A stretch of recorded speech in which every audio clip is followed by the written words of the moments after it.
Is it pretty empty in the building there?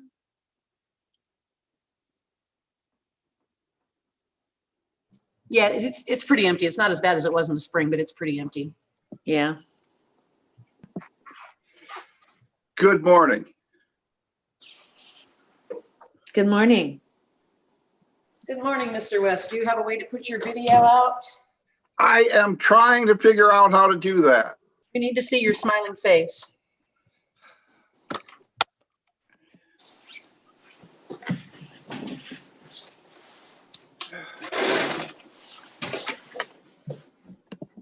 That's better, Margaret. Thank you. Did that do it yet? Not yet.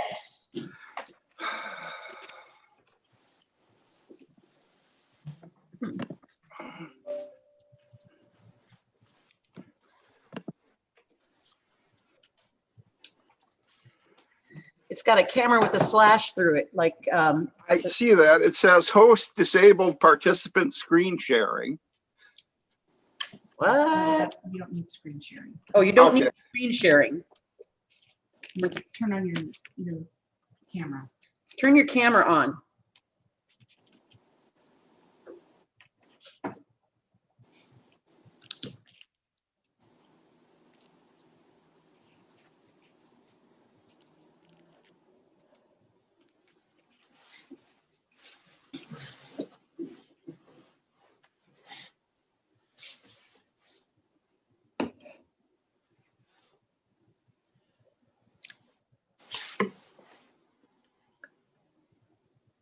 We almost got somewhere there for a minute.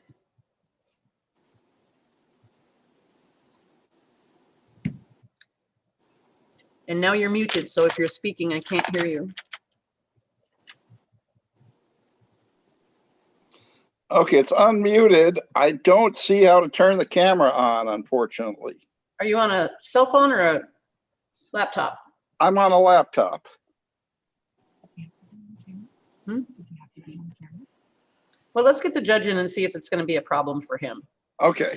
All right, thanks. Hang on.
Pierce County Superior Court is now in session. The Honorable Timothy Ashcraft presiding.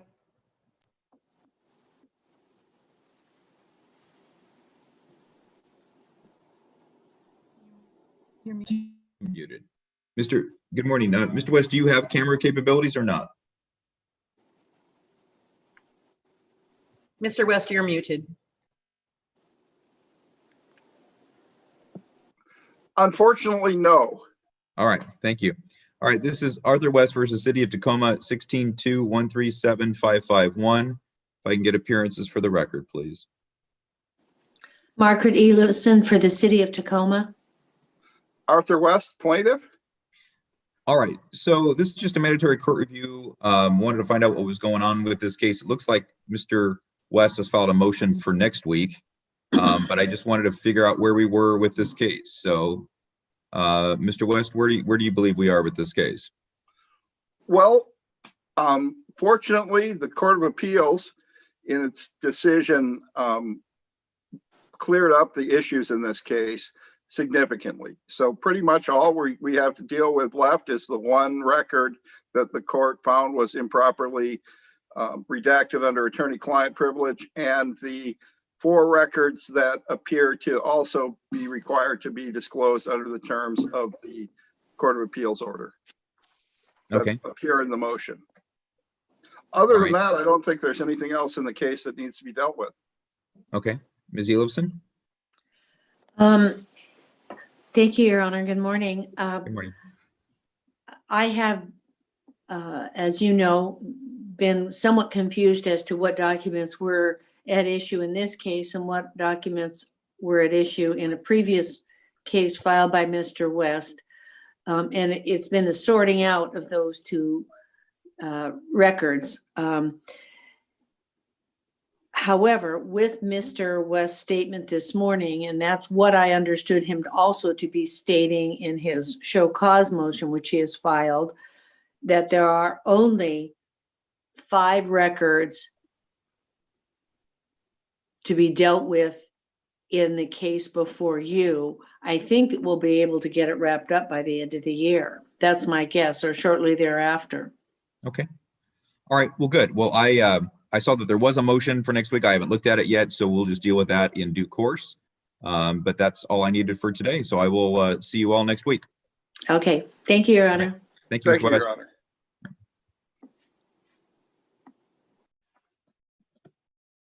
Court is at recess.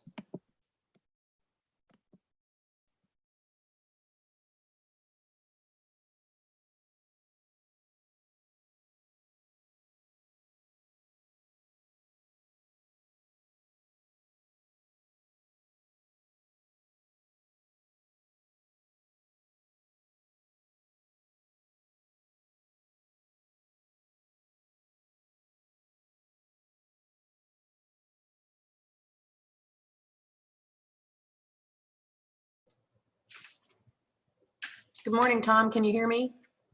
Sandy, thank you. I don't see. Do we need to wait for Doug Foley? Looks like it. I don't see him on here. Yeah, can you hear me?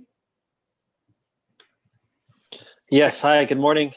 Good morning. Do we need to wait for Doug Foley? He's not in the waiting room yet. Okay, yeah, I think it would be probably good to hold off until he can get on. Thank you. Yeah, thank you. Guess we are a little bit early too. Yeah.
Good morning, Kevin. Can you hear me?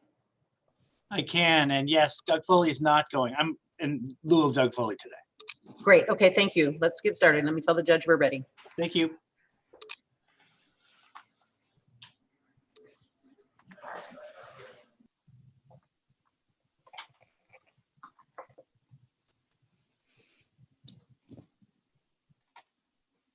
Now you are.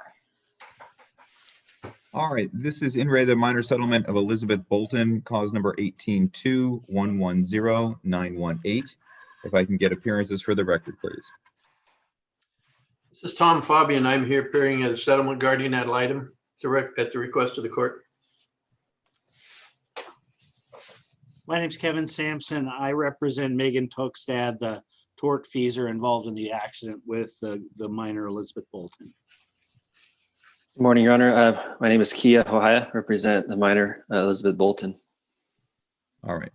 So the reason I wanted to have this review hearing was just in reading the last two reports, it just doesn't seem like anything is happening on this case to move this case forward. And I'm just a little confused. So I don't care who speaks, but it seems like the last reports have both said we're waiting on records from the minor, but the minor's represented. So I'm just confused as to why we're not moving this case forward. Yes, I can start, Your Honor.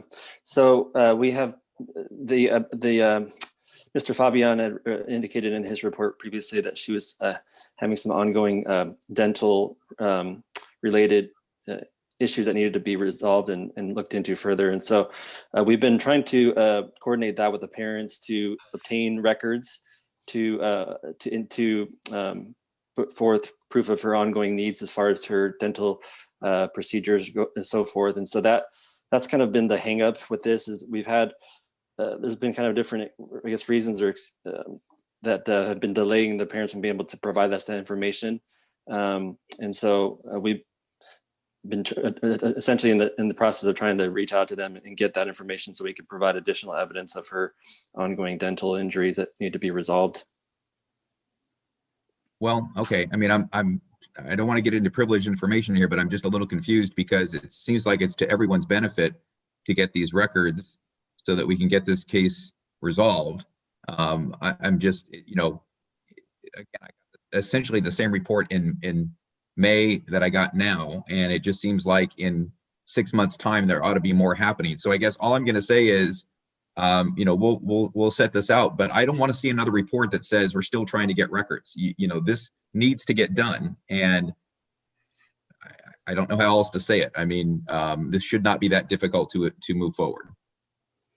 I agree, Your Honor. We'll continue to work, and if we can get that information a lot sooner, then we'll set up a time to review it before then. So, all right. Anything from anyone else? No, Your Honor. Nothing from settlement guardian ad litem. All right. So, Ms. Rutten, we need a new date for another review. How long out, Judge? Let's set it out 4 months.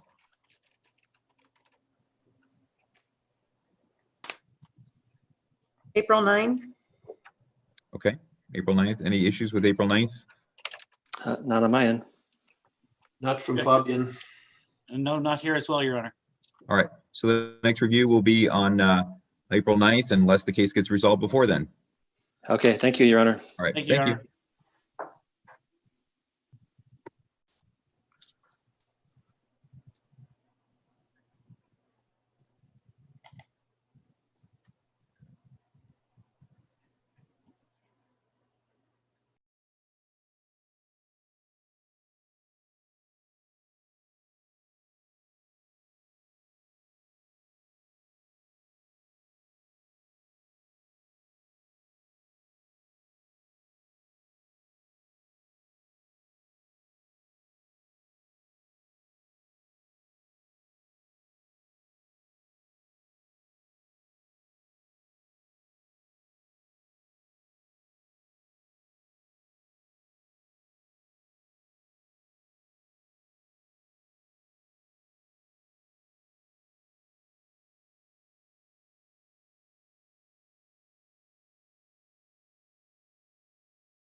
Morning, Hope. Can you hear me?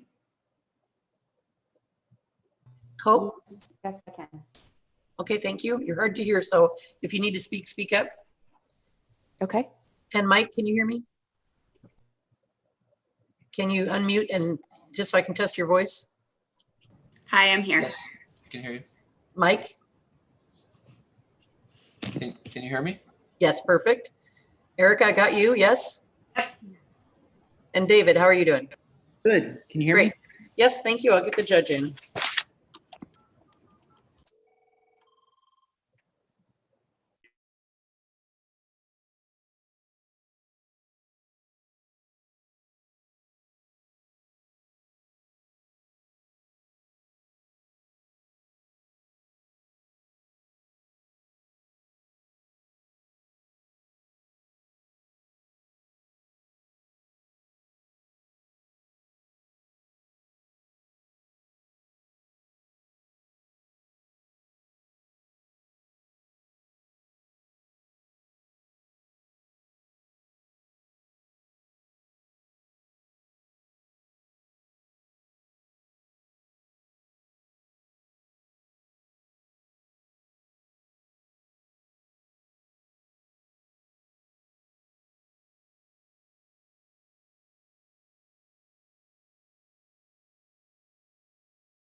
All right, good morning. This is Davis v. Davis, cause number 18-3047233. If I can get appearances for the record, please. David Mayo on behalf of Hope Davis, Your Honor. And Erica Matson on behalf of Michael Davis, who is present on Zoom.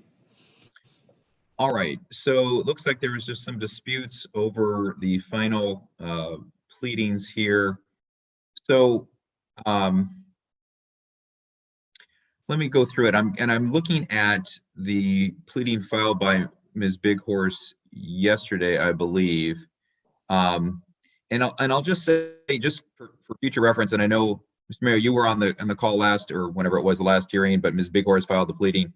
The pleading was late from my point of view because it should have been in by Tuesday. And I just want to explain that the scramble that causes. Not only is it late, but then I need to try to get the transcript to see what did I say or what did we talk about, which means I have to try to get that from my court reporter, which means she has to scramble, and it causes a lot of dominoes.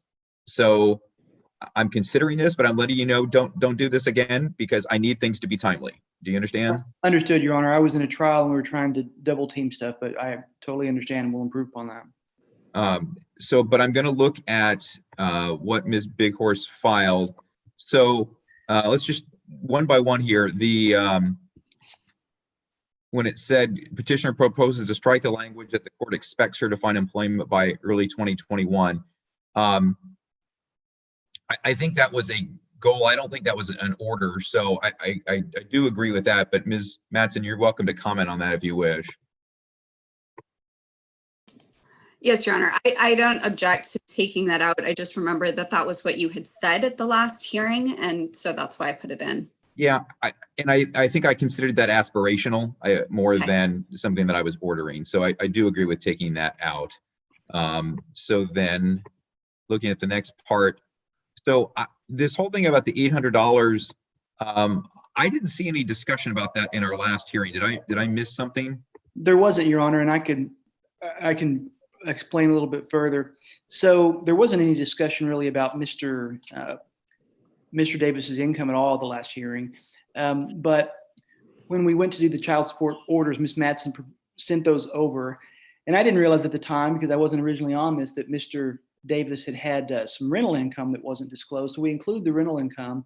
And we also, at my direction, I told Ms. Bighorse to take out that credit for the $800 that he was paying in medical care. Actually, it was $989.73.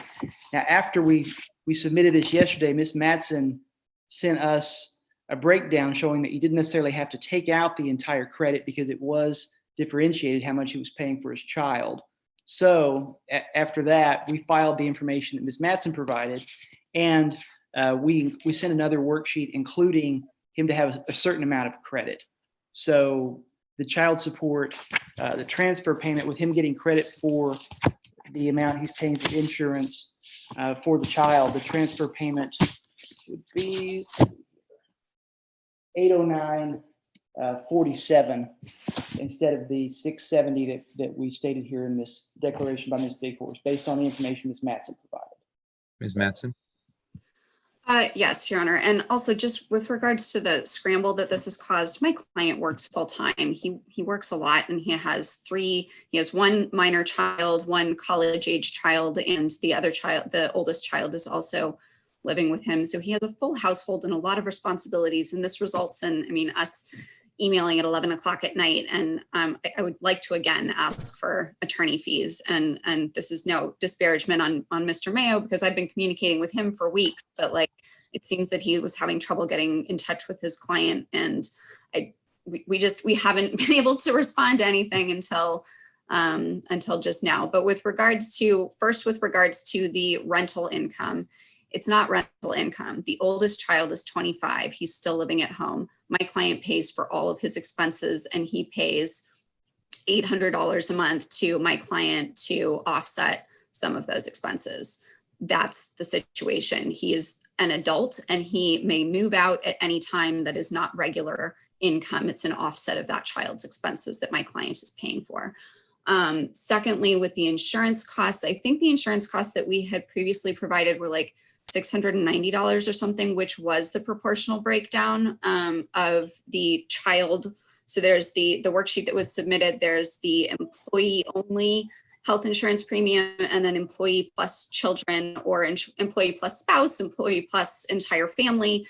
So the differential between I did fail to update the employee, the differential as from last year to the new numbers for this year. So it was the numbers I think that we had used at trial instead of the numbers for 2020. So the numbers for 2020 are in the updated worksheet, I think. And so we're happy to update that number. But also I believe that the numbers that were submitted by Ms. Big Horse or Mr. Mayo is a fraction of the differential. And we were asking that the entire differential, that is the difference between employee only and employee plus children, be credited to be added to the worksheets, and not like, well, there's 3 children and the differential is $600. So we're going to divide that by 3 children and only for the one that's paying. He pays the same amount if he has 1 child or 10. So, even the oldest child is going to age out of being on that insurance. So there's only going to be 2 kids on it, and the number won't change. It's just children or no children. And that's the amount he pays for that insurance. So it's a bonus that it covers the non-minor children as well for the moment. Okay, so what I'm going to do on that is, Ms. Mattson, I'm going to go with your numbers, but update them as you said that you needed to do. Okay. So it's $647 is the differential every month. Okay, so I'm going with that number. So we're going to, again, so we're number 1, we're taking out the employment. We're going to go with your number on that. I'm not including rent. And I also say this, I understand Ms. Mattson's explanation. I accept that. The other thing is, to me, that sounds like a motion for reconsideration to me, because that was not discussed before. So this is a presentation, and I'm not going to go into things I didn't order before. But also to save time, I understand and I agree with her argument on that. So let's move on to the next issue, which is just a moment here. It's the parenting plan, the 191 restrictions, Your Honor. Right. In just a moment, I'm freezing up a little bit here. So on that, I mean, I guess I'm confused, because I did specifically talk about calling out, for instance, Mr. Mulhern. So I'm not sure how I would not have any 191s if I'm specifically asking to call out Mr. Mulhern. Well, we didn't discuss 191 restrictions at all at the hearing. That phrase wasn't even uttered, I'm pretty sure. So Ms. Madsen added a bunch of 191 restrictions because you didn't order them. I didn't think that was appropriate. And that also I wanted to mention in response to her request for attorney fees. Putting stuff in there that wasn't part of the ruling is part of the reason that we're here. So that's part of the reason that we were scrambling around. I wasn't expecting to see things that weren't mentioned in the hearing. But again, she put in 191 restrictions. I know that there are some terms that Ms. Davis has to abide by in order to see her child. And so we just put those into a different section because 191 restrictions weren't mentioned or ordered, at least at the last hearing. All right, Your Honor. Ms. Madsen, go ahead.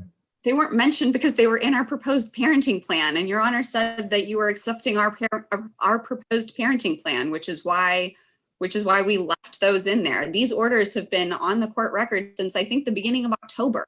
This is not a surprise. She's had 2 months to respond to this and she just hasn't. So I agree with that. I mean, you know, they were previously talked about. These are the issues. I mean, this has kind of been the reason that this case has existed for as long as it has, is because of dealing with of parental issues and relationships between parents and children. So I agree with that. And so I think the only changes then are I need those couple of updates from Ms. Madsen. So what I'm going to ask you to do, Ms. Madsen, is update your pleadings as discussed here at the hearing, and then just resubmit everything for me. So I get one email. You know, the parenting plan is not going to change from what you previously submitted, but just go ahead and send Ms. Rutten, you know, a complete set of pleadings so I will be able to sign them with those changes. Okay, obviously CC Mr. Mayo. Okay, and I also wanted to just note for the record that I did miscalculate Mr. Davis's income a little bit, so I'm updating that. I divided by 9.5 instead of 8.5, so I'm going to update that as well. Well, let's do this. Let's make sure you send it to Mr. Mayo first, so just he has a chance to take a look at them. I'm hoping we're not going to have another hearing on this, but and then just forward once you two have talked about it, forward it to me. But I just want to make sure there's no questions about what I've ruled here. So is there any clarification else I need from either side?